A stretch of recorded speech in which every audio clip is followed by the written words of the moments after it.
Hi, Nicola Garkin here from Iconic Creative Consultants. Excuse me.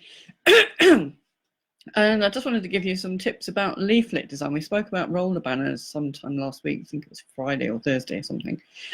So now I thought I'd talk about leaflet design. So again, what is the purpose of your leaflet? Why do you need a leaflet? Why do you think you need a leaflet? Is it a general services leaflet that just kind of talks about your business? Does it help to advertise a service or a product? You're trying to launch a product, and who are you going to give it to? All this sort of thing needs to be considered. How are you going to distribute it? Are you going to just give it out by hand at events? Is it going to be on an exhibition stand or something? Or is it going to be in a shop or a station? And is it going to be in one of those leaflet holder things? Again, all that sort of thing needs to be considered when you think about your design. Now, there's lots of different shapes, for want of a better word, of leaflets. Now, the general one is, most one that you've probably seen is something like this, which is a A5 double-sided leaflet. Or you can have something like this. This is called a DL roll fold. DL is a third A4, so this is a roll fold. This is my leaflet that I've designed for myself. So this is like that. So you can see that. Or are you going to have an A4 one that showcases different parts of your business?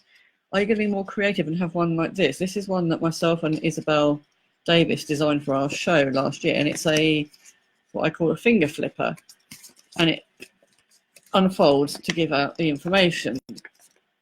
Let's go that way. There we go. You can see lots of different bits and pieces there, and that obviously adds creativity to the message. So again, think about how you want to present it. There's we talked about just now DL roll fold. There's also something called a gatefold, and that is, I'll do a very rough thing here.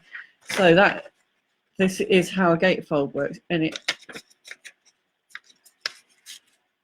two bits meet in the middle like that. Right. Gorilla type of leaflet designing here. So then that would give you a kind of almost like a book feel. So that can be quite an interesting way of doing a leaflet. Again, it depends on your message. So when you think about your leaflet, think about all these things before you start your designing what it is you're going to have on there, because this is all important about how it's going to look. So then once you've done your design, then you need to think, obviously, again, like we talked about with the roller banners, the copy. What copy you're going to have on there? If it's an event, you need to think about obviously the event details, the price, the timing, the location. Obviously, the location of the event. Is it going to be in a town hall? Is it going to be in an exhibition hall? And then obviously, you might want to think about, obviously, contact details, your call to action, but also things like, are you going to put a bio on there? Are you going to put a little bit about you, why you're doing this event or whatever?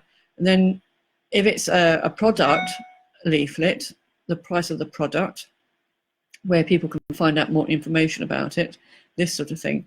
One other thing that you might want to think about, some leaflets have a perforation on them. So say, for instance, this is our A5 leaflet again. Where are we? There we go. And then at the bottom, you might want to put a dotted line so that then people can send you information. So you'd have a little dotted line across here and people cut that off. I'm not sure what the GDPR regulations are about that now, but it's something to consider when you're designing your leaflet. So I hope that's of interest to you. And if you have any queries, obviously drop me a line on Facebook, or you can email me at info@iconiccreative.co.uk. Thanks. Bye.